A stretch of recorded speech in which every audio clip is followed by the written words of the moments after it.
Les chiffres le prouvent, 2024 a même été la pire année pour la natalité depuis les périodes des deux guerres mondiales. Explication avec Radouane El Baroudi et Eric Wever. Il y a de moins en moins de naissances en Belgique, 108 000 l'an dernier, presque 2% de moins qu'en 2023, un recul surtout sensible en Wallonie. Des chiffres aussi bas, on n'en avait plus vu depuis 1942, la guerre 14-18. À en croire les jeunes, les raisons sont multiples. J'ai pas cette vision de sociétal cliché de je vais trouver un mari, une maison, des enfants. J'ai plein de projets de vie que j'ai envie d'accomplir et si un jour un enfant se met, pourquoi pas. La situation du monde actuellement, je pense pas que ce soit vraiment très cool pour élever un enfant, on va dire, surtout pour le futur. Donc ouais, je sais pas trop. Après, je parle pas pour tout le monde. En vrai, encore une fois, moi, je dis que moi, personnellement, je me sens pas forcément prêt pour avoir un enfant. Comme ailleurs en Europe, on estime que 30% des femmes n'ont pas d'enfants. Et celles qui franchissent le pas le font de plus en plus tard. En moyenne chez nous, les femmes ont un enfant à 31 ans et demi, plus tard encore pour les hommes. Pourquoi? Les femmes font des études plus tard, elles font du marché du travail plus tard, donc j'imagine que tout ça décale aussi l'envie de faire un enfant et de profiter un peu de la vie, d'abord. Vous avez attendu longtemps? Vous avez un enfant à quel âge? À 34 ans, il y a 2 mois. Félicitations. Merci. Mais attendre peut comporter un risque. Quand on devient parent entre 30 et 40 ans, on a plus de risques d'être confronté à l'infertilité et de ne pas pouvoir avoir le nombre d'enfants qu'on aurait voulu avoir. On est une espèce fertile entre 20 et 30 ans et on veut faire maintenant nos enfants entre 30 et 40 ans pour les femmes. Exemple, Anna qui a attendu presque 40 ans pour avoir 2 enfants, ce n'était pas gagné. J'ai eu de la chance parce que j'ai eu 2 enfants naturellement sans trop recourir à des méthodes médicales, fécondation assistée, tout ça. Mais à 40 ans, la moitié des femmes ne sont plus fertiles et il n'y a pas de traitement pour inverser la tendance. Si la raison de l'infertilité d'un couple est liée au fait qu'une femme n'a plus d'ovocytes de bonne qualité, la seule alternative c'est d'avoir recours au don d'ovocytes, c'est-à-dire d'utiliser les ovocytes qu'une autre femme plus jeune aura donnés. Autre solution, congeler ses propres ovocytes quand on est jeune pour une éventuelle grossesse plus tard. Mais c'est cher, plusieurs milliers d'euros, et contrairement à la France, c'est assez peu remboursé par la sécurité sociale. Et pour ceux qui ont choisi d'avoir un enfant, il y aura sans doute du changement en matière de congés familiaux. L'intention du gouvernement fédéral est de regrouper les différentes formules dans une sorte de pot commun, à charge des parents de les répartir comme bon leur semble. La Ligue des familles n'y est pas favorable et vient avec des contre-propositions. Les détails avec François Andreoletti et Corentin Laurent. Et si on ouvrait la porte pour que ce soit à eux de gérer, aux parents, qu'ils soient salariés, fonctionnaires ou indépendants, charge à eux de se répartir un pot commun de congés attaché à chaque enfant, voyons ce qu'ils en pensent. La maman travaille, je travaille aussi, donc j'aurais départagé ça équitablement, oui.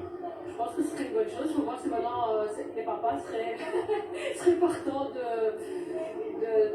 d'avoir cette équitabilité en fonction des congés. Et justement, concernant le choix de la répartition de ces congés, un sondage de la Ligue des familles le montre. Dans la moitié des cas, les mamans seraient sans doute davantage en charge des enfants, et c'est donc largement moins le cas pour le papa ou le coparent. Pour améliorer la question de l'égalité de genre dans le couple de parents pour prendre soin des enfants, une chose évidente, c'est d'octroyer les mêmes droits aux 2 parents, que ce soit vraiment des droits individuels et non pas des parties transférables entre parents comme c'est prévu dans les mesures Arizona. Et même si pour les parents, le système actuel est certes trop inégal, ils trouvent aussi que les congés sont trop courts, en particulier pour les pères et les coparents, et surtout qu'ils ne sont pas assez bien rémunérés. Mon mari, par exemple, il a des congés parentaux, il ne sait pas les prendre, et moi, par contre, je suis limitée au nombre de jours que j'ai pour ma fille. Donc... Bien évidemment que la maman est très importante. Je pense qu'avoir les papas aussi présents, surtout dans les premiers jours, les premières semaines, c'est capital dans la relation avec l'enfant. Donc avoir peut-être plus de jours, je pense que ça ce serait idéal. Des revendications formulées par les parents que la Ligue des familles dit avoir compilées pour les transmettre aux ministres compétents. Pour bénéficier de congés, il faut travailler. Un premier job des santé était organisé aujourd'hui. Cette journée avait pour objectif de sensibiliser les 2 proches du président. Zelensky est accusé d'avoir détourné de l'argent public dans le secteur de l'énergie. Il est question de 100 millions de dollars, plus de 86 millions d'euros donc. Explication avec Antoine Gualandi, Linda Palmarts et Alice Debati.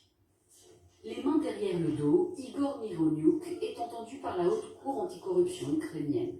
Cet homme est l'un des acteurs clés du plus important scandale au sein du pouvoir ukrainien depuis le début de l'invasion russe, en 2022. Mironiuk, membre d'une organisation criminelle, disposait d'au moins 874 300 $ américains obtenus par des moyens criminels dans des circonstances qui n'ont pas été établies. Le système criminel dont il faisait partie détournait des fonds de l'entreprise publique du nucléaire Energoatom. Il employait des contrats fictifs. Le préjudice causé à l'État est énorme, près de 100 millions de dollars. Dans les rues de Kiev, les habitants sont sous le choc. Qu'ai-je ressenti? Probablement quelque chose qui s'apparente à de l'indignation. Une guerre fait rage et nous avons des ennemis internes qui détournent les fonds qui leur sont alloués. Cela a considérablement nui à notre réputation, car comme vous le comprenez, nos partenaires nous ont donné de l'argent pour une chose, mais eux ne l'ont tout simplement pas dépensé et ont empoché l'argent pour eux-mêmes. Parmi les groupes de fonctionnaires et hommes d'affaires mis en cause, Timur Mindish, très proche du président ukrainien. Selon l'enquête, l'ancien ministre de l'énergie, German Galushenko, aurait également reçu des avantages personnels dans cette affaire. Il a été suspendu. Le président ukrainien réclame sa démission. Des mesures efficaces contre la corruption sont nécessaires de toute urgence. Des sanctions doivent être appliquées. Energoatom assure la plus grande part de la production d'énergie en Ukraine.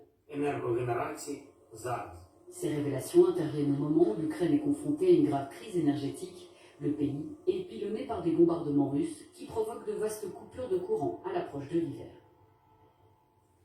Les suites de la COP30 au Brésil, cette 30e conférence